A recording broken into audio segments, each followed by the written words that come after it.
So hello there and welcome to Boxing Media Hub. We're proudly in partnership with Falcon Contracting and Jam's Boxing Chat, and we are here for the Boxing Media Hub's Boxing Hour Episode 8, featuring myself, Jam, and my main man from Cincinnati, Ohio, Mr. Serhan Dai. How are you, Serhan, brother? I'm doing good over here in the States. How about you across the Atlantic? It's been good, mate. It's been very, very warm, which I don't like. I'm more for the cold weather myself. I'm too pale, mate. I can't take it. But we're getting along. We're getting along. Yeah, it's getting there over here in the States. Over here in the States, it's starting to start to level out a little bit. Still warm, but not like it was a few weeks ago where you couldn't even step outside. Yeah, it's been the hottest 2 days of the year over here, mate. So it's been a bit of a killer. Just going to jump into a couple of comments that came in. Sean Bennett, oh, I love Jam. Oh, bless you, Sean. We love you too, sweetheart. SWS Boxing, oh, yes, lads. Big up to yourself, Sammy. Thanks for tuning in, my man. Jab it Boxing, afternoon, lads. Big up to yourself, Jabs. Thank you for joining. Shout out to Jab. I see Definitely. right there. Shout out to Mr. Styles. I see the comment on our display.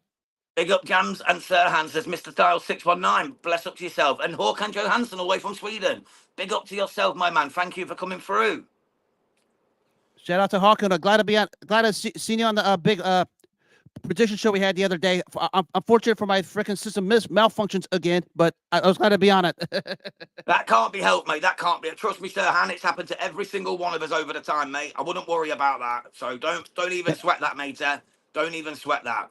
Okay. Right, so we're going to start last weekend with last weekend's card. So let's start with Dennis McCann against Ionets Baluta. It was a UD decision over 12, which Dennis McCann won. He won it comfortably, in my opinion. What was your thoughts on this fight, mate? Break it down for us.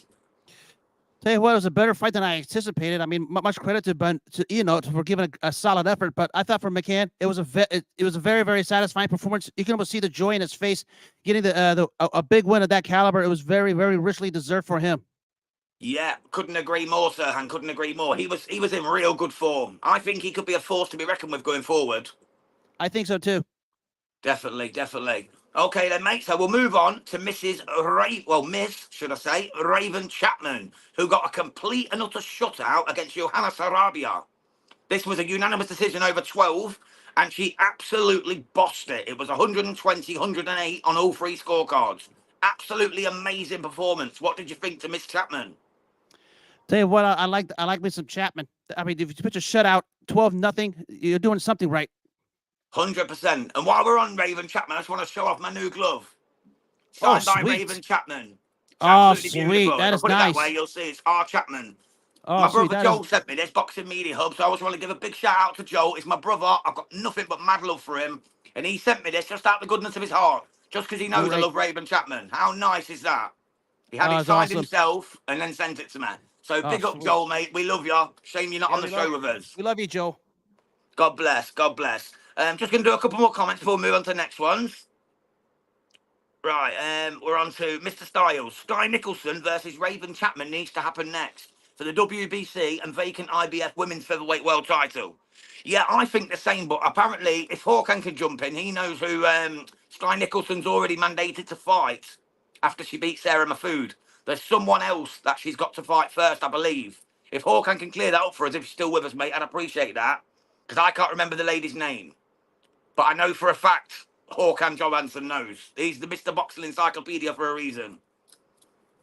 Right, anyway, while we're waiting for Håkan to confirm or deny that, we'll move on to Moses Atoma. What a performance against the 44-year-old, so let's be truthful, he was well past his best, Marius Wack. The big pole is a big man, he's a big unit, and Atoma still got him out of there in 2 rounds. Is that special in your eyes, Serhan, or is he just going through the motions? The way he put him away was special. He looked like a heavyweight Loma almost, the way he would turn to the side from the southpaw stance and throw the jab over the top, because that was something Loma used to do from a classic southpaw stance. I know Walt has seen better days as a fighter, but still to get a guy out of there in just 2 rounds, a proven vet like him, just absolutely, and the way he did it just blew you away. Yeah, 100% completely agree with you there, Serhan. Yeah, he was fantastic, mate. It was a sensational knockout because Wack don't go down, never mind get knocked out. It was a huge performance. I still think he's going to struggle to make Tyson's record as the youngest ever heavyweight world champion, because who's he going to have to beat to get there? And he's only got He's got like a less than a year left, is it, in my eyes, I think? He's 19 now. He hasn't got that long left. So, just read a quick comment out while you check that up. Ep.8 Boxing has said it was the way he finished Whack. Better and more decisive than anyone else. So explosive. Completely agree. agree, Jabs. But do you think he'll ever make Mike Tyson's record as the youngest ever heavyweight? No. With the way the titles are spread at the moment, I can't see it. Is it Manuel Char would probably be the easy picking, but I can't see him getting that fight. Yeah, I think he's got a couple more fights to go. A name that was thrown out there. I don't know if he's. I didn't know the guy was the same weight class or not. Over there, a fellow named John Fisher might be a something for him for right now, because I'm not sure, because we're still questions about whether he can make a jump. Yeah, Johnny Fisher would be a great fight, Serhan, but it wouldn't be for a world title. That's the only difference. Not for a regular title. The guy shows a few fights before he would talk about that sort of thing. Yeah, that's it. But he wants to beat Mike Tyson's record as the youngest ever heavyweight world champion. I don't think he will. Mr. Styles 619 has said no. Yeah, I'm with you, mate. I don't think he's got enough time. I think he'll definitely become a world champion. I just don't believe he's got the time to do so to beat Mike Tyson's record. So we'll leave that one there. Oh, sorry, Serhan, if you've got something to say on that, matey, you crack on. Super quick. Mike Tyson would move faster than this. That's why Tyson got the title shot early. Yeah, exactly. Well, Tyson, we all know what a ferocious beast he was. And we'll be speaking about him in our segment later, I'm sure, of the fights that happened too late, because I'm pretty sure he'll be in one or two. Anyway, next up, we had Royston Barney Smith, who beat Brian Barajas. He beat him on points over 8. What did you make to Royston Barney Smith? Previous footage before this, I was hit and miss with this guy, but I think he was really solid the other night on that fight card. Yeah, I don't know. I was a big fan of Royston, but I just wasn't that impressed with him on Saturday night. I don't know why. Barajas is a tough opponent, of course. He just didn't sell it to me that much. He was class, and he had the cut, as SWS Boxes just said. But I don't know. I don't know if he's got the power to really go all the way to the top. I think he'll make a good British level fighter.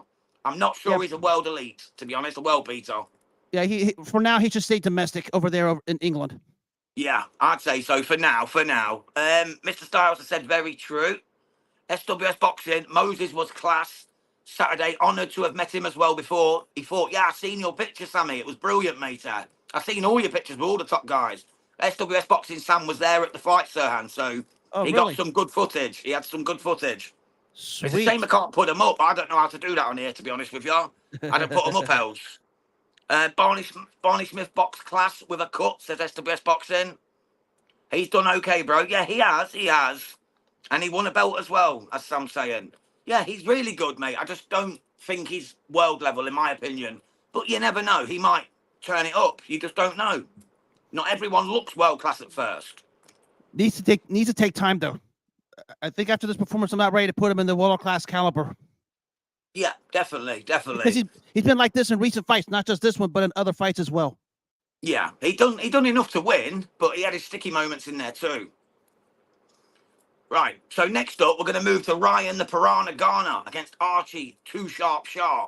This was a terrific fight. It was a 25-0 against a 12-0. Someone's O had to go and someone's O did go, and it was Archie Sharp's the 25-0 man. This was a terrific fight, and Ryan Garner definitely dominated and definitely won it over 10 rounds. What did you make to this one? I liked Ryan Gardner a lot. He said sharp is no pushover. I mean, when you go in one of those O must go fights, something had to give, and both guys actually gave it. But I was impressed with Ryan. Sharp is not an easy guy to mess with. Definitely, mate. Archie Sharp is a banger, mate. He's a banger. Just to go back one, Mr. Styles said, no offence for the fighters on last weekend's event. The only ones I cared about was Moses, Chapman, and Chisora Joyce. Fair enough, Mr. Mate, you only have to care about who you care about in the boxing world. They don't all deserve respect. Some people are not right, some are right. It's down to who you respect. Everyone's entitled to their opinion. Taste is subjective. Chacune son soi, as the French say. SWS Boxing, slow down, mate. He ain't world level yet. He's only 20, lads. Yeah, I get that, mate, but I'm on about down the line. I don't see him becoming world level. But you never know. You can normally get an inkling of who's going to be that kind of level. And for me, Royston Barney Smith, I don't know whether he can take a punch yet. We've not seen enough. But being 20, he's got his whole career in front of him. Some fighters bloom late. Some fighters are ready to explode right out of the gates early. It's all case by case. Like Moses Atoma at 19. Exactly, mate. Exactly. SWS Boxing said, oh, man, I was sad for Archie. Yeah, to be fair, I'm a fan of Archie. It was the first ever interview I sorted for Boxing Media was Archie Sharp. So I felt a Oh, little nice. sad. I felt a little sad about him losing. But at the end of the day, SWS Boxing saying rematch with the Piranha. I suppose they could do, mate. They could do. I don't think they will. I think Piranha moves on to another level now. But we'll see, mate. We'll see. We'll see. Right, so we'll leave that one there. So next we had Sean Noakes, which was a great win against Indoor Bassi. It was points over 10. This was a real good performance because I didn't know a lot about Sean Noakes. I know about Sam Noakes and the other Noakes. There's another Noakes as well. But yeah, he looked really good. What did you make to it, Serhan? I like the win by Sean. The opponent you mentioned, he's no pushover. Sam Bassi, yeah, he's not. Yeah, He's Sandabassi, really yeah. not. And it was the way he threw the shots. He was looking for the power shots a little bit too much for me, but it worked in the end because he got the victory. Yeah. Sometimes if you load up too much, you're gonna get caught. But get caught. But he did a good job loading up and not getting caught. He did. SWS Boxing said maybe down the line, though. Yeah, down the line, mate. I think they maybe meet again. I would not be surprised, Sammy, honestly. Bassi showed great heart. He really did. He's a tough man. He's a tough man. Trust me, mate. The guy stood and traded. And Sean Noakes was landing some massive shots on him as well. Them overhand rights were cracking at times. So it was a hell of a performance. I was so proud of him. I was proud of Bassi as well. Sean called out Echo Essiman, but I don't think he's ready for him just yet. I'd agree with SWS Boxing. I think Echo, after the performance he put in last week, is just a little bit too ahead at the moment for Sean Noakes. Yeah, I worry about Sean in that. Yeah, I'm not sure I already put him in Esselman because what Esselman did to John Cooper last week was absolutely stirring. He's ready to take it next level himself. I think slowly being Esselman. Yeah, he rolled back the years, did Echo Essiman. I'd wait another year. Yeah. Yes, I agree. SWS Boxing's agreeing with you, Serhan. He's saying Echo versus Cooper was class, wasn't it? Yes. It really was, mate. It really was. Right, so next up, we're going for the big boys. We've got Derek Chisora versus Joe Joyce. And my man here, Serhan, done a write-up on, what's it called? We Ain't That Sports? We Like Sports. We Like Sports, sorry. That's the one. And it was a really good write-up. So if you've not checked it out, be sure to go and check it out on X. It's really good read-up, write-up. Check it out. What did you make to the fight then? Tell us, for the people that have not read it, Serhan. Well, as I said, this was a fight where I thought the loser was going to be close to being out the door because both guys are at it. And they both taken some punishment over the years. The fight itself, probably another fight of the year candidate over there. The second time in 2 weeks over there on your side of the pond. I mean, both guys left it all out there. I mean, what heart by Derek Chisora. What heart by Derek Chisora. I said right now, his heart is the size of your country. That's how big it is for him. That's how big his heart is. I mean, it started out, both guys flailing. Looked like Joyce was starting to take a little bit of control. Then he gassed out. And then Chisora comes back.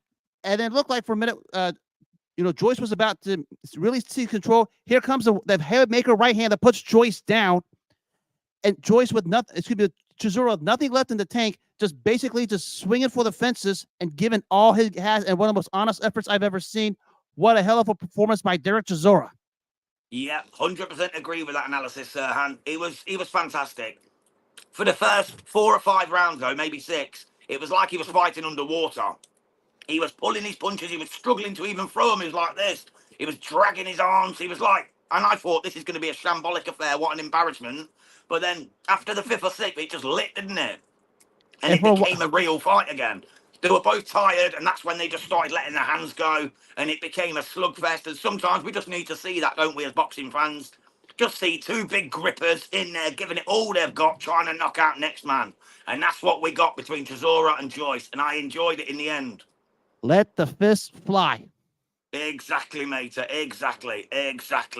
Mr. Styles 619 has said fighters who get KOs most of the time become addicted at seeking that massive KO. Again, if they're not careful, they'll get KO'd themselves. Yeah, we'll look at Ashton Silva the other day. Yeah, it happens, mate. Mike Tyson was a perfect example. Yep, exactly. Sean Noakes versus Ben Vaughan could be a good one down the line for an easier first defense, says SWS Boxing. Ben Vaughan, yeah. Not a bad option for him. Dell versus Joyce was a war. Told everyone I was going to be good. I imagine, mate. And Sammy got to watch it, bless him, so he really got to enjoy that. What happens next, you think? Joyce retires after last weekend's fight, says, I think it's Mr. Styles. He wants to Uh, know if Joyce should retire. I if I think he already has one foot out the door. When you get a beat up, remember he's taken some beatings over the last few fights. I mean, he had a fight against Dubois, which was not quite like Chisora, but was pretty tough. It was Yeah. give and take. The two fights with Zhang, I thought really wore him out, and the one when he had in there against a fighter named Cash Ali, he He was didn't. poor.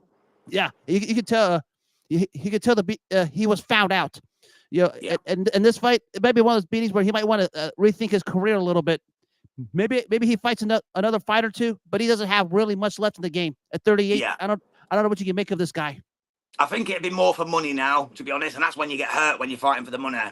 He's Yes. also asked, do you think Chisora Wilder happens next? Not in a million years for me, but what do you think, Serhan? Chisora Wilder? If Wilder were smart, he'd get out right now. I said I think he's if past smart, his he moves expiration. down to Bridger. Yeah, I think he was done after the third Fury fight. Yeah, he definitely was finished. He was finished. SWS Boxing said Del Boy versus Francis Wild card. Would you guys want to see that or no? Not really, mate. Not really, to be honest. I think Del Boy should retire. I know he'll carry on because he won, but I think he should retire. If he's going to fight anyone, let's make it someone who's not really going to hurt him. You know what I mean? Someone like the winner of Jarrell Miller and Andy Ruiz, Yes. They're going to knock him out in one punch or go 12 rounds, or 10 rounds. Not really going to hurt him. They're not really like that sort of guy who's going to be in an absolute brawl, like war to the death with you. Right, anyway, we move on. Next was Julian Smith, who beat Ergashev in what was quite a shock on the US card, on the undercard of Clarissa Shields. It was on points over 10. What did you make to that one? Julian Smith getting the win over Ergashev, the Uzbeki. I like me some Julian Smith. Good performance. Was you shocked by the result, though? I was massively shocked by it. I had Ergashev all day long to win that. Stunned might be a better word than shocked. Yeah? I mean, yes. Flabbergasted? I've seen them all, but it was a bit stunning. I'll give it that. Yeah, it was a great performance. It really was. SWS Boxing saying Del Boy wants 2 more fights. Yeah, I've seen that, mate. But after he watches it back, I think he might change his mind.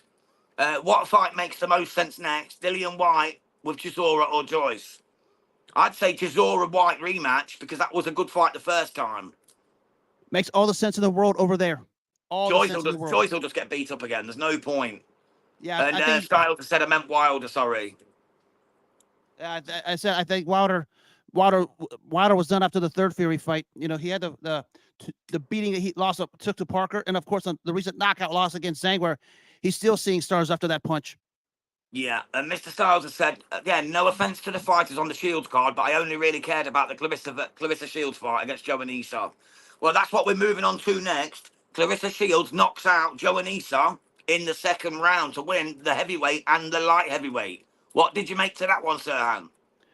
That's why she's the GWAT. She is the GWOT. She is the Queen GWOT, the Queen Bee, the top girl, the greatest woman of all time. She really is. Yes. I can't say it enough. People saying that it's Amanda Serrano and that, yeah, she's brilliant, absolutely amazing, but she ain't the GWOT. There's only one GWOT, and that is Clarissa Shields from Detroit, Michigan. Flint, Detroit, Michigan. She is the only GWOT, and she always will be. And she proved it against a heavyweight to win 2 different weight division titles in one night. Yeah, fantastic. The only one remotely close, maybe she is. He is. Damn straight, Jabs. The only one remotely close might be Katie Taylor. Yeah, she's a great fighter, but she's not the GWOT. She's the greatest. No. You could call her the Gyrate, the greatest Irish Republican artist of all time. But I still don't think it works. You know what I mean? I like that Gyrate. Yeah, that's it. But what did you think to the fight though between Clarissa and Joe Anissa? Why it lasted? What was your thoughts? Like, did you think Clarissa looked exceptional? Was it? She did. Or was her opponent just whack? It's a little bit of both, but if you have a whack opponent, you better whack him out of there, get him out of there early. Otherwise, you're going to look bad, and that's what she did. That's why she's like, whoa. Exactly, brother. Exactly. Mr. Styles has just said, what else does she need to prove in boxing? I mean, she's champion at middleweight, super mid, light heavy, heavyweight. I mean, seriously, what else does she need to do to keep proving it in boxing? Nothing. You hit the nail on the head there, Mr. Styles. Nothing. Sorry, Serhan. Shabbat just said, very impressive, great knockout. I completely agree. Mr. Styles, she looked strong at heavyweight. Yep, she certainly did. We've got DJ Pat all the way from Sweden. Big up for joining us, sir. Mismatch, nothing else. It was made more or less to take that heavyweight title. Quote, 100% truth, nothing else. Big up to yourself, DJ Pat. It makes Right sense. then, so let's move on to the next one. Manny Pacquiao versus Raquel Anpo, sorry. Did you watch it, and what did you make of this? It was a 3-rounder against a karate slash kickboxer, and I watched it after. I didn't watch it live because I weren't paying for that rubbish, but I watched it the next day, and Pacquiao lost every round for me. He lost every single round. I had it 3-0 to the Japanese, the kickboxer. What did you make to it? Pacquiao looked every inch of his 45-year-old age. What was your thoughts on that as you fall asleep, sir? I had a live on X months back about how he's going to make an ass of himself if he came back, and he did it. Remember how he looked against Ugas in his last fight, where he got blown out the second half of the fight, and now he wants to come back and fight someone like Barrios. Ishmael Barrios, yes. Yeah, Barrios brings nothing to the table in any fight. But he's going to beat him at the moment. Yeah, compared to we're talking about a 45-year-old Manny Pacquiao. That's why I said this guy shouldn't even consider it. That performance basically validated my point. Exactly, mate. Exactly. If it was going to be scored, it was scored a draw, of course, but it would have been for sure an Anpo win had it gone to the judges. But it was classed as a draw because it was an exhibition. Right. Jabbit Boxing said, does Shields beat Marshall in MMA though? That I'm not sure about because Shields, he already lost one in MMA. I think maybe Marshall takes that. Possibly. I agree. Yeah, we're talking about a whole different dynamic. Yeah, Savvy's, she looked very good in her debut, whereas Clarissa lost her debut, did she? I know she's won 2 since, or was it 3 since, but it'll be an interesting one, a 50-50, I'd say. Right. Right then, so we'll move on from the Pacquiao mess, because that was a mess. And he, like I said again, he looked every inch 45-year-old boxer. He was terrible. One quick thing. I don't know what's more of a mess, that or Ryan Garcia making an ass of himself in that freaking exhibition, jumping in the ring out of nowhere. I think those two deserve it. I think those two deserve each other right now. What, Pacquiao against Garcia? They're talking about it in Japan later this year, aren't they? They deserve each other. Garcia would knock him out in the round, though. Look at the size difference of the two. You know what I mean? It's cherry-picked for Garcia to just make a mug of a former 7-6-weight Olympic world champion, absolute master boxer. It's just, it'd be a travesty. It'd be a travesty. Like I said, they deserve each other. If they want to be in the buffoonery, let them have it. They deserve each other. They're both buffoonery at this point. Yeah, that's it. That's it. Right, so we'll move on then. So that's the end of the weekend card that we care to... Sorry, mate, 1 second. While he step away, I'm just going to make one thing about this whole buffoonery with the Manny Pacquiao thing to wrap it up. You know, I don't mind exhibitions, but exhibitions are real life buffoonery, and it is something where you know enough is enough. You know, sometimes exhibitions are supposed to be just for fun. It's like real life sparring in front of a live audience. But when you have buffoonery like Manny Pacquiao or Ryan Garcia, it takes it a bit too far. It's just buffoonery is what it is. Yeah, completely agree, Serhan. Sorry about that, mate. My dog was barking. I had to go and check what was in the yard because my dog's outside. I had to go and check what's going on. Yeah, I just elaborated. It's a public yard. No, you're fine. Understood. I just elaborated more on the exhibitions and the Pacquiao Garcia buffoonery. Yeah, bless you, mate. Appreciate that. Right, so that's the end of the weekend's card that we're going to speak about. So we're going to move on to Jaya Pataya calling out Chris Smith and calling him a duck and saying that he'll pay to fight him. He'll pay out of his own pocket to fight him. What do you make to this one, Serhan? Yes.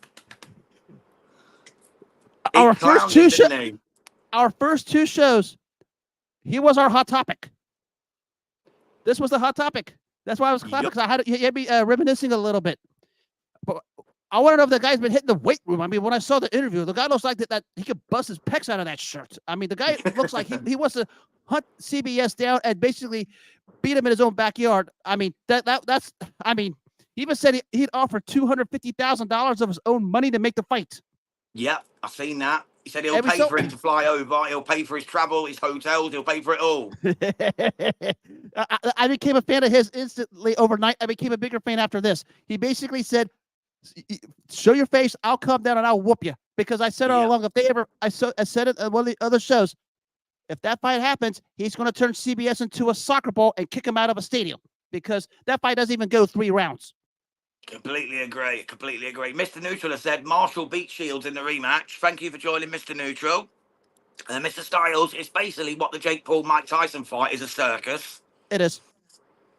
Which style, Mr. Neutral, in MMA or boxing in regards to the Shields Marshall rematch?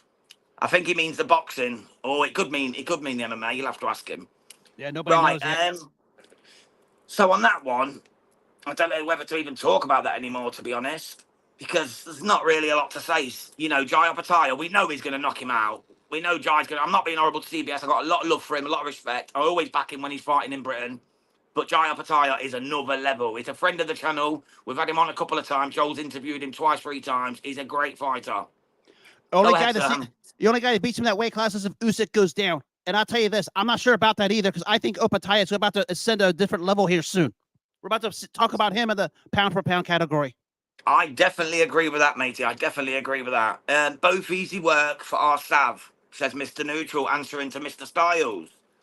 Right then, so next up, we'll have a quick word about Lewis Richardson in the Olympics. Did you catch that yesterday? He beat the number 6 seed Abasov from Serbia for Great Britain. I cut the highlights. Good performance. It was a fantastic performance. I just wanted to give him a mention because he was so much the underdog in that fight. He wasn't even seeded, and he beat the 6th seed. So just wanted to give Lewis Richardson a shout out for a fantastic performance. Right, so next up, the IBF have been stripping many people of belts lately. What's your thoughts on that? And why are they doing it? What is their problem? I encourage everyone to Google, because it's roughly 25 years to the day when that organization and their founders were indicted for bribing, racketeering, money on the table for ratings manipulation. Yeah, because US here we go Supreme again. Court in 1999. Correct. Don King's house was raided in the middle of all of this. Everything we see in the sports rankings, it's happened again. It goes on all these governing bodies. The thing with this one in '99, there was a whistleblower that put it out there. Dillard Winkoff, the company, wasn't it, that was involved? Yeah, there's a documentary about it too. I forgot what it's called, but it's a documentary on it that it's out there. If I could pull it up, I'll talk about it on the next show. But there's a documentary that documents what happened, hook, line, and sinker. All organizations are doing this. Nobody's fooled, including myself. There's a reason why HBO after '94 stopped mentioning these crooked governing bodies when they talk about titles. They just call them belts, which is that's all they are. So that's why I don't give them the time of day either. In my articles, I just call them belts. I don't mention the letters. And there's a lot of people who fall for that garbage, mentioning the letters in their tweets, in their posts, whatever. Stop it. Exactly. Mr. Styles said they're holding up their divisions. And Mr. Neutral said correct, Serhan. So everyone's agreeing with you there, mate.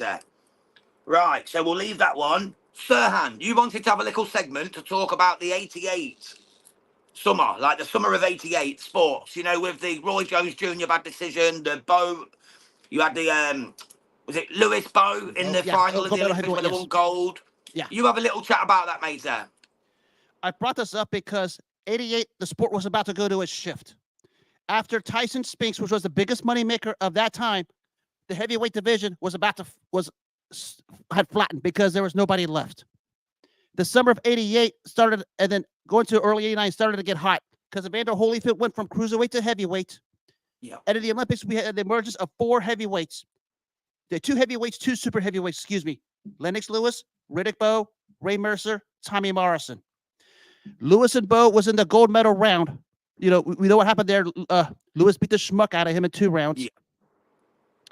Yeah. Ray Mercer was the heavyweight gold medalist, and Tommy Morrison was a highly decorated amateur before he went to turn pro. And of course, Holyfield's background is well chronicled, because that set off an explosion for the next 10 to 15 years of the heavyweight division. It started. You could point back to that amateur fight between Lewis and Bowe that started it. Second thing in regards to that fight, When you think about the big heavyweights in recent years, like the Klitschko brothers, Fury, Wilder, the 6'5", 6'6" guys, you could point back years later and point to that fight because they were both 6'5" guys with a different kind of skill set for a different kind of heavyweight that we haven't seen before. So, yeah, you can point to that fight because when you think of the heavyweight divisions now with the bigger guys, I had a reflection because I always watch that amateur fight because when you think about how it's set a new tone for heavyweights down the line, especially Lou after everybody getting fed up with Mike Tyson, just getting all these one-round knockouts, the public started to get enough, wanted to see the division get hot. After that, the division started to get real hot over the next 15 to 20 years. And you can point to that fight as what started it. The third one was, of course, the Jones fiasco with the robbery. Yeah, that was shambolic against the Korean. Well, let's just say everybody knows what really happened on that night. Yeah. And amateur boxing got exposed for being one of the most corrupt things that happened in our in sports ever. And it still goes on to this day for whatever reason. Well, Mr. Neutrals has said the IBF do, however, tell boxers before they unify they have to defend in the rotation their turn. Which is true, but at the same time, though, some of them just avoid it altogether. They swerve it, don't they? Or they give up a title, or they get stripped for no reason. It's two things before we go to the next topic. The first one, real quick with Roy Jones. That's why we had that garbage the other day with. I'm not going to talk about it too much because it's a sickening subject. I think everybody knows what I'm talking about because all the corruption we had. What happened the other day with that woman's fiasco. Yeah, we can't go into that though. Yeah, you know what happened. The one with the XY chromosomes and all that. You know, I'm not going to get into it much. Corruption was exposed on the Jones robbery up to this point because we've had corruption after corruption after corruption in the amateur fights, and now it's a joke to where no one takes it seriously anymore. Yeah. Did you see the Irish lady, Serhan, as well? The Irish girl who fought her heart out, won all 3 rounds, and got robbed. I can't remember her name off the top of my head, unfortunately, but I watched it. Well, she absolutely dominated. She won all 3 rounds, and somehow they gave it to the other girl. She was absolutely mugged just because the girl was favourite. Just that's the IOC for you. Yeah, that's part of the IOC problem, to the corruption of the sport. Second thing, and I will go to the next topic. To respond to what Neutral said, here's the problem. Explain how the guys got the rankings first, because their names I've never even heard of and had no business getting those rankings. That's the part that I'm still, years later, trying to figure out. That's how corruption started back in '99 and how they wound up in court. Yeah, exactly. Mr. Styles has said, speaking of the amateur boxing in the Olympics, boxing has become a shit show. Understatement. Well, definitely agree with that. 100%. Right, so let's move on. I've got the upcoming fights, but let's move on to our topic of the day, which is top 10 fights that happen too late. Now, they don't have to particularly be in any order, but we'll start from 10 to 1, but they're not particularly like, the worst against the best. You can have them in any order you like, but we'll start with number 10. For me, it was Tyson Holyfield, number 2. Tyson Holyfield. When Holyfield knocked him out in the 11th. That's my number 10. What's your thoughts on that one? Well, that's higher on my list because of more of my time, but I'll elaborate later. If we talk about Holyfield went up to heavyweight, Tyson was his target. So Tyson should have fought him earlier, though, when he got out of prison, shouldn't he, to be truthful? In the mid-90s, not in, was it 2002 or something, when he fought No, it was 90, it was 96. Here's the 96. thing. 96? Yeah. They had a mutual agreement agreement to fight in 90. Tyson lost to Douglas. They had a mutual agreement in 91. Sorry, man. Okay, while he's going on, here's his. I'll go elaborate briefly because it's mine later on. Number 10 for me was Kell Brook and Amir Khan. You guys over there in England know how huge of a fight that was. And for England, it stalled out because Amir Khan didn't take his career seriously, and the fight was way after its expiration date. But back to his point on Tyson Holyfield, because that's higher on my list. It was more my time than his. The problem was Tyson shot himself in the foot 3 times for this fight to happen. In 90, in 91, and in 92. In 90, he lost to Buster Douglas. In 91, he faked a rib injury, and in 92, he went to jail. And that's why that fight happened so late. Yeah, sorry about that, sir. My bloody dog's going mental in the backyard. I've had to bring him in. That's why I was getting confused, mate. He's barking constantly.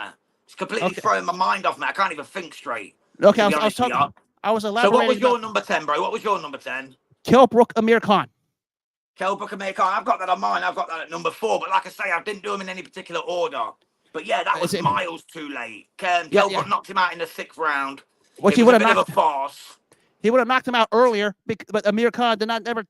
After he lost, who was Danny Garcia, his career was hit and miss. He was so Yeah, obsessed with. He was he's so already obsessed with. retired. He was so obsessed with Floyd Mayweather. He lost focus. Yeah, he just wanted the money, didn't he? He just wanted the money. Yes. He just wanted the money. But yeah, I've got that as my number 4, so that's one out of the way. So we'll move on to number 9. I've got Oscar De La Hoya against Manny Pacquiao. Well, that's when Oscar De La Hoya was massively weight drained. Obviously, Pacquiao won, which he probably would have done anyway. But Oscar De La Hoya was well past his best, wasn't he, by then? Yes. And it should have happened maybe 3 or 4 years earlier, would you say? Maybe longer? Well, they parallel weight divisions, so it's possible. Yeah, because at one point they were in similar weight divisions, wasn't they? So, Yes. yeah. Okay, mate, what's your number 9, Serhan? We're going to Mexico for this one. It's an all-Mexican showdown between Julio Cesar Chavez and Miguel Angel Gonzalez. The backlog on this, when Chavez's career was starting to hit the downturn, Gonzalez was obsessed with wanting to be the main guy. Problem was at that point in '95, Chavez had his promotional differences with Don King, and they had to separate that. And that's fight got dragged out. Chavez wound up taking $9 million for the De La Hoya fight and lost. They wound up fighting in '98, which basically it was a bit of a shit show. It was a draw. But 5 years before, Chavez would have wiped the floor with that guy, with all the things that he said about him. Yeah, I can imagine that to be true. Definitely, mate. Definitely. Well, number 8, I've got Amir Khan against Marco Antonio Barrera. Because they should have fought earlier. Barrera had that nasty cut, didn't he, against Rojas 2 months earlier before the fight. So he was already, like, in bad way. Otherwise, Khan would never have knocked him out in 5 rounds. If that was, like, 4 or 5 years earlier, Barrera schools him to fuck and knocks him out, doesn't he? In truth. Yeah, people stopped taking Khan seriously after he was knocked out by Britus Prescott. That's all you needed to know. I mean, that was an embarrassment. I mean, there's still the image of Khan on his butt in that corner after that fight. Yeah, it showed he had a glass chin. He had a glass chin for sure. So what's your number 8, Serhan? I'm going to your side of the pond for this one. You remember back in the mid-'90s how the middleweight division in your country got hot. These two guys, careers parallel, and I'm surprised they never fought earlier. That being Nigel Benn and Steve Collins. Steve Collins, yeah. You want to talk about talk about Irish tough? No one was Irish tough at that time than Steve Collins. My goodness. The first fight was basically after the Ben McClellan, the horrible story, show that happened there. Which the fight took a lot out of Nigel Benn because before that happened, McClellan was beating the bejesus out of him. He injures his ankle. They had an immediate rematch 2 months later where Collins just beat him and Ben, I guess, retired in his corner. I don't know who would have won earlier because Steve Collins was always durable, tough, and brings it. And as great as Nigel Benn was, it's 50-50 whether he could have beaten Collins in their heyday or not. I completely agree, mate. Yeah. Well, he beat Eubank as well, didn't he? So yes. Steve Collins, the Celtic Nightmare, was an absolute warrior, mate. He was an absolute beast. He was a nightmare for any fighter at super middleweight or middleweight. Ducked no one. So, exactly. A real fighting man, a proper fighting man. Right, so move on to number 7. I've got Larry Holmes versus Muhammad Ali. You know what happened here. Larry Holmes got to beat up on a punch drunk and a dizzy Ali who wasn't himself. He was slurring his words. He was not right. You know what I mean? Obviously, I've only watched it back. I wasn't around at the time. I wasn't born yet. But that was not the Ali we know and love. This was a punch drunk Muhammad Ali when he fought Larry Holmes, and Larry Holmes beat the snot out of him. That fight had no business taking place because if you pull the footage, the documentaries and everything out there, Ali failed every major cognitive test that showed it should have gone on. The late Freddie Pacheco, a respected boxing analyst who was Ali's doctor, said people should be in prison for allowing that to happen. I completely agree. You can see, when Ali tries to talk to his corner at the end of each round before he gets done, he's slurring his words. He sounds completely punch drunk, like completely gone. It sounds like how he sounded towards the end of his life. That slurring words, that real gone. Punch drunk. I can't describe it any better. Punch drunk. He should not have been in that ring, especially with a big man like Larry Holmes wailing away on him. It All was time, terrible. He all got that time. KO. Was it round 10 knockout, wasn't it, in that one? No, the corner threw in the towel. Oh, was it retirement in round 10? Yeah, yeah. He wanted to go on. Corner basically just dragged the referee to the corner. To his, the late Angelo Dundee dragged the referee in the alley's corner and threw in the towel. Oh, fair enough. Yeah, so stoppage round 10, referee retired. Yes. I have watched the fight, to be honest, and it was horrible to watch Ali getting wailed on like that. It broke my heart watching it. You know what I mean? Because Ali deserves to go out better than that. Right. Terrible. So what's your number 7, Serhan? Hector Camacho versus Ray Mancini. Okay, I don't know much about this fight, mate. You have to talk me through this one. Well, I'll tell you what. Pull up if you want. If anybody here watched the Hector Camacho documentary on Showtime, you're going to see it because after he fought Edwin Rosario, his career started to take a nosedive. Ray Mancini had retired because he'd had 2 bad beatings to Livingstone Bramble, and basically both guys were sort of irrelevant. They had talked trash for years, and this fight when it happened, it was after his expiration date. It took place in '89, a fight that was still somewhat controversial to this day. I thought Hector Camacho eked it out, although some say Ray Mancini won the fight. It was very, very talked about. The only fight that was talked about at that time was Leonard Hagler. That was second to Leonard Hagler. That's to tell you something about how hyped that fight was in '89. Wow, that is huge. What year do you think that fight should have happened? Do you think it should have happened probably like 85? Yeah, 85, 86.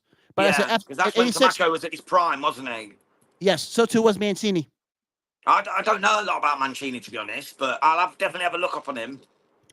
He was like the Wayne. I'll throw a name for you on your side of the pond. He was like a Wayne McCullough of his time. Oh wow, what a fighter he was!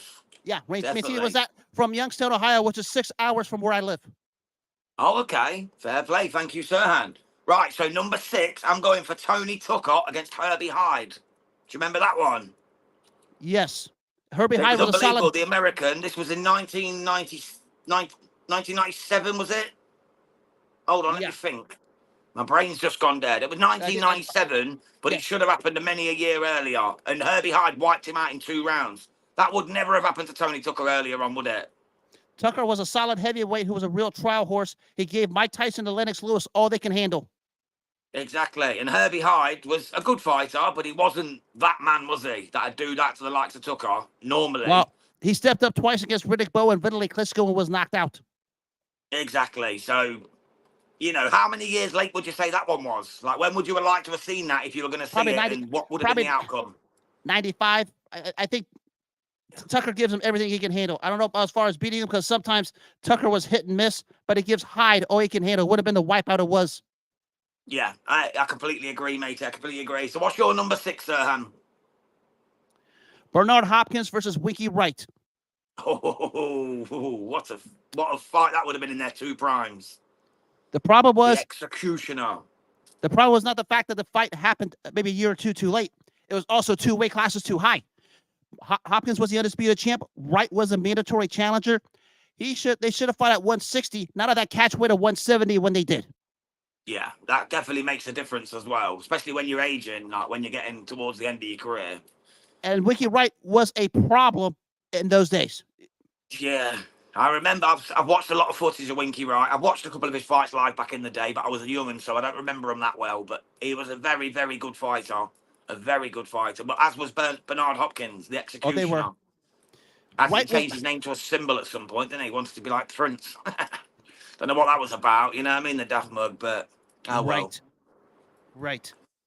Right, so we'll move on to number 5. I've gone for, this is going to surprise you, I've gone for Chris Eubank Jr. against James DeGale. Because James DeGale was a very, very slick pedigree boxer. Very, very good indeed. But by the time they fought in 2017, DeGale was finished and Eubank managed to school him. If this fight would have happened 4 years earlier, when it was called for, Eubank bottled it, Eubank Jr. would have got taken clean out by DeGale or absolutely masterclassed out of the boxing ring. And it would have been a 10-round to zip win for James DeGale. Do you remember the fight and what's your thoughts on this one, Serhan? Underrated fighter was James DeGale. He was we would have never heard boxer. We would have seen Eubank's theatrics now had that fight happened. What it should have. Exactly. That's what made him. That made him famous. That's what made him famous. Yes. That and the beef with Billy Joe Saunders, which he lost. You know what I mean? Everybody has beef with Billy Joe Saunders. Yeah, well, you seen the state of him lately? He's like a pudding pop. You know what I mean? The big Right. giants, isn't he? Right. But oh well. What's your number 5, Serhan? This is a popular one for everyone. Mayweather Pacquiao. Yeah, I've got that as my number 1. I won't elaborate much because I think everybody knows the details. Yeah, I'm just going to go into a comment here. Speaking of amateur boxing, shit show, we've seen that one. Mr. Styles 619, mine are Tyson versus Evander Holyfield, Mayweather Pacquiao, Khan versus Brook, Calzaghe Hopkins, Anthony Joshua Vladimir Klitschko, Holmes Ali. And then he said Joe Kawasaki versus Roy Jones Jr., Gatti versus Ward, Hopkins versus Winky Wright, Eubank Jr., James DeGale. So a lot of ours in there, matey. A lot of ours in there. Right, so shall I move on to number 4? Amir Khan against Kell Brook. That was my one for number 4. Well, we talked about it. Yeah, I mean... Yeah, so we've already mentioned that one. So what's at your number 4, Serhan? Pernell Whitaker and Julio Cesar Chavez. Oh, the sweet pea. We talked about this before. The power play, bad blood between the promoters Dan Duva and Don King stalled us out for 4 years. Maybe you could argue this should have taken place maybe a year or two earlier. I don't think the result would have changed because Sweet Pea was a master. Yeah. But the power play between Don King and Dan Duva, which was like the Hatfields and McCoys of boxing feuds, reared its ugly head, and that's why this sold out. It's a shame, man, because Sweet Pea was something special. I tell you what, he's probably one of the most slept-on fighters, in my opinion. You know, when all people mention the greats, Sweet Pea doesn't get the same recognition that he should, in my opinion. Agree. He should be right up there. When you talk about the Alis, you talk about the top guys in the world, Floyd Mayweather's, even Joe Kawasaki's, you know, people don't seem to mention Sweet Pea. Pernell Whitaker, how is he not being mentioned, Serhan? Why is he not being mentioned? Why was he not so popular? Why is he not so popular now? What's your thoughts on that? Because we don't have fans who are, you know, fans of the sport who enjoy boxing, the pure essence of boxing as it is. That's what he was in his day. Yeah, the skill set, like the hit and don't get hit, the pure sweet science. Yes. Yeah, completely agree with you, mate. I completely agree. So have you done your number 4? Yeah, Sweet Pea. So I'm on to number 3. I'm going to go Mike Tyson, Lennox Lewis. Interesting. That's my number 3. Yeah, it's my number 3 as well. It's my number 3 as well. It should have happened back in the mid-90s. You know, it didn't. It happened in 2002. Tyson was well past his best there, and Lennox Lewis managed to get the 8th round KO. It was just no need for it, was there? Well, I thought he would have done the same thing in the 90s when they fought. Remember 2 things. The first time Don King paid let me back up. Mike Tyson ducked Lennox Lewis twice in the 90s. The first time Don King paid him $4 million so he could pursue a fight with Bruce Seldon. The second time he was forced to vacate a belt so he could pursue the Holyfield fight the first time in 96. The rest is history. Yeah, we know how that ended for him. So that was a mistake as well. But honestly, do you think the Tyson, like, remember the Tyson who burst on the scene in, like, say, 1990, 1989? Do you think him against Lennox Lewis at that time, how would that have ended? You know, the original Raw Tyson who knocked everyone out in 1 round. The real banger, the real Iron Mike. How would that have gone against Lennox Lewis at that time, do you think? Same, but I think Lennox would have had to survive an early onslaught. The thing is, Lennox Lewis was a unique 6'6" heavyweight with a diverse skill set who would have, you know, given any heavyweight of any era problems. Tyson would have been just tailor-made for him because all Lennox Lewis had to do was pump that stiff jab in his face. Yeah, I completely agree with that, Serhan. I completely agree with that. So we had the same number 3 then.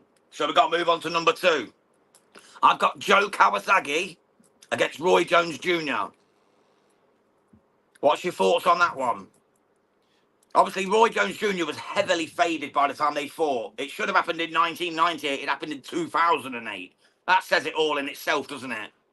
Well, they're the same weight class. I know part of it was Joe's at times was reluctant to travel overseas, given what happened to him in the Olympics. Remember the huge fight he should have had with Dariusz Mikoszewski, the outstanding German, and there was the power play there. He didn't want to leave he wanted to leave the States to go to Germany. Mikoszewski didn't want to do vice versa because of, you know, the political and the crooked aspect of our sport. And I can see, which at that time, same thing with Calzaghe and Jones. I can understand both sides. Of course, Calzaghe came to the States to fight Hopkins and Jones eventually, but I thought he should have came earlier. Yeah, it was 10 years too late, that one. It was 10 years too late. So what's your number 2, Serhan, brother? Sugar Ray Leonard and Marvin Hagler. Oh, wow. What a fight. The synopsis for you old timers, you know we're about to go with this. The first fight with Tommy Hearns for Ray Leonard, detached retina. They had the wild press conference in '82 where they had some wild gathering where Leonard was admitted he was hitting up alcohol and drugs at the time. Basically said, Marvin Hagler's face, fight's not happening. He comes back in '84, beats Kevin Howard in a nondescript fight where he had to come off the canvas, retires again, stalls Hagler out, and then Hagler had the 2 tough fights with Thomas Hearns and John Bogabi where he was basically softened up that time, and Leonard fights him in '87. The fight should have taken place in '81 and '82 when the buildup was really hot for this fight. By the time the fight happened, it was basically past its expiration date. Yeah, and that's the problem, mate, isn't it? So imagine that fight if it had happened in '81, '82. Imagine that fight. That would have been ingrained in history as probably one of the greatest fights of all time. That we missed out on, just like Mayweather Pacquiao. Another one that would have been one of the greatest fights of all time, you know what I mean? And we missed out because of greedy promoters, dodgy decisions, and maneuvering people the way, like jigsaw pieces are just maneuvering, like chess pieces, just moving them about the way they want them, rather than saying, you're the best, let's get it on. Yes. That's how it should be, Serhan, isn't it, brother? They should just get the 2 best in each division and let them fight, and let's see who's the best. And this is why I have a problem with all these silly belts, these international silvers, these bloody, these mandatories, all these silly belts. How about we just have one belt, you're the heavyweight champ, and everyone has to climb the ladder to fight you? Yes. That's how it should be. Yes. Then we'd know who's the best. We'd know. Right. You have Alexander Usyk. He's the number 1. And then you have the other guys laddered from 2 to 10. Whoever gets the best win and gets the number 2 gets to fight the champ. If he wins, he becomes the champion. That's how it should be. Fuck all these silly belts. It's just playing. It's just playing around. You got 4 or 5 champions in the same division. There's no point to it. Bingo. You know what I mean? You just said it. It drives me mad. It drives me mad. It drives me mad, honestly. Jabs has said, was way too late yet. Thank you, Jabs. Preach, Jam, speaking facts. Thank you, Mr. Styles. Exactly how it should be. Amen. Thank you, Jabs. Right. My number 1, obviously, is Mayweather Pacquiao. So we've pretty much spoke about that. What was your number 1, Serhan? We spoke about it earlier, Holyfield Tyson. For that time, it was the premier fight in the premier division. 100%. Let me reiterate the history a little bit of this. There's a documentary called Chasing Tyson that chronicle. If you have the ESPN app, it's on there. It details it a little more. I'll try to synopsis it real quick. Holyfield goes up to heavyweight, wants to be the heavyweight champ. They had a tentative scheduled fight for 1990. Mike Tyson loses to Buster Douglas. They had a tentatively scheduled fight in '91. Mike Tyson fakes a rib injury because he was going through the rape trial in '92, which that was the third strike. The third strike was a trial where he wound up in prison for 3 years. He comes out of jail. When he comes out of jail, Evander Holyfield had 3 tough fights with Ray Mercer, Riddick Bowe, and Bobby Chisholm. He gets beaten up. They thought they had turned out to be supposed to be a cherry pick for Mike Tyson at the time. It was a cherry pick on Matt because Evander Holyfield beat the wallops out of him for 11 rounds in that first fight. At the second fight, we know what happened. Yeah. Mr. Styles has said 1 division, 1 champion for each division. That's how I think it should be eventually. Yes. I don't mind having, say, a silver champion so that you know who's next in line. Like if number 2 and number 3 fight and they win a silver, that's the guy who fights for the title. I don't mind having them little belts just to give the fighters them props to get them up for a fight, a little payday, giving them a ranking and whatnot. But I don't agree with guys who are number 17 in the world picking up an international belt. What does that mean when you got guys who are 16 places above you who don't hold a belt? It's just ridiculous. It's all one big money generator with sanctioning fees. Håkan Johansson said IBO world title. And Mr. Styles said the IBO title is extremely underrated, Håkan. Not what we're talking about. It's not at the minute. It's not at the minute. It's not at the minute. Right, so that's our top 10s covered. So we're going to move on now quickly because we've only got 4 and 50 seconds left. We're going to go to this weekend's fight, Serhan. I'll read them out, mate, and you tell me what your prediction is for each fight. So we've got Caroline Dubois against Myra Moneo. Dubois. Yeah, Caroline's going to knock her clean out. I'm with you on that one, mate. Be nice and easy. Sweet Caroline will be sang at the end of that fight. Oh. Sweet Caroline. Do. You know it, mate. Sweet Caroline's bringing it home, mate. She's even better than Big Bro DDD. Trust me. She's going to be a legend. Right. Right, next up, we'll go for Andy Cruz against Antonio Moran. Cruz. Yeah, Andy Cruz for me too. Although Moran's nobody's mug, I definitely think Andy Cruz is going to take this. Right, Isaac Pitbull Cruz against Jose Valenzuela. I'm a little worn out with Pitbull Cruz, but I'm going to pick him on this one. Yeah, this is probably the toughest one for me. Like Mr. Neutral says that he's the best 140, Isaac Cruz. And there is a possibility that could be true. I've just got a feeling from watching the pressers this week, Valenzuela's coming to fight. And I've got a sneaky feeling this might be the upset of the night. Is Valenzuela beating Isaac Cruz? Yeah, I'm a little tired of hearing about Cruz, especially from the Tank Davis fans. Yeah, exactly. Yeah, exactly. I've just got a sneaky feeling that Valenzuela might actually get the win here. Don't hold me to it. I'm not saying he definitely will. I'm just saying I've got a sneaky feeling that might be the upset of the night. Right, next up, we got Zach Chelly against Callum Simpson. Kelly. You going for Zach Chelly? Yeah, that's a fair call. That's a fair call. I'm going for Callum Simpson myself. I just think his power and his punch output will just overwork him, and I think he takes it because of that. Mr. Styles has said Caroline Dubois, Zach Chelly, Crawford, Pitbull Cruz, Andy Ruiz, Jared Anderson. Thank you, Mr. Styles. Right, next up, we've got Stevie McKenna versus Joe Laws. Now, these two have been beefing hard at the pressers. I seen the footage. Each other. I seen the footage. They really dislike each other. I think for me, Stevie McKenna's going to do it, but it's going to be a tough fight because Joe Laws looks ripped to pieces. Yeah, who are you going for on this one? Stevie McKenna, Joe Laws? McKenna. Yeah, it's got to be, mate, isn't it? It's got to be. Andy Ruiz against Big Baby Miller.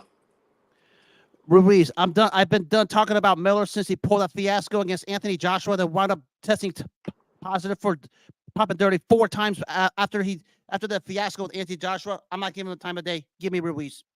100%. I'm going Ruiz by knockout in that one. I think Ruiz gets to him around maybe the 9th or 10th and sparks him clean out. And I think it'll be a brutal knockout to boot. Here's to hoping. Right, next up, we've got the guy from Ohio, Jared Big Baby Anderson. And he's fighting the Congolese Brit, Martin Bakole. What's your thoughts on this one, Serhan? Remember to Jared Anderson, I'm going to pick you, but you better bring it because we did a watch along with him the last time. You were nondescript. It's now or never. Step up. Yeah, he was pretty poor against Riyad Mahrez, wasn't he? Against Riyad, when we done the watch along, Riyad Mahrez won. He was very poor. Let's hope he steps it up, but he's got a big task in front of him with Martin Bakole, the Congolese banger. He really has. I'm going to go Jared Anderson with a dirty points win, like a boring, fumbles his way to a points win. Right. That's probably the expectation. Yeah, definitely. We'll go next. David Morrell Jr. against Kaladzic. Morrell. No brainer. Yeah, Morrell. I think it's comfortable. I think he knocks him out. Probably around talk about a duck with David Benavidez. He's ducking David Morrell. I'm not hearing it. 100 pesators, mate. 100 pesators. And then that leaves us with the big boy one. Bud versus Madrimov. We gave our predictions yesterday. Tuesday, sorry. So, but still have your final say on it. We've got 30 seconds to go. What's your thoughts on Bud Madrimov? I'm appalled how many people are writing Madrimov off. I'll just leave it at that. I'm picking Crawford on a points decision 7-5. I wouldn't be surprised if he stops him at some point because that's who he is. But the amount of people that try to sell Madrimov like he's some nobody is absolutely asinine and it's absolutely ridiculous. I mean, the guy won a belt. I mean, he did something right. I mean, Crawford doesn't take this fight, if Madrimov was some nobody.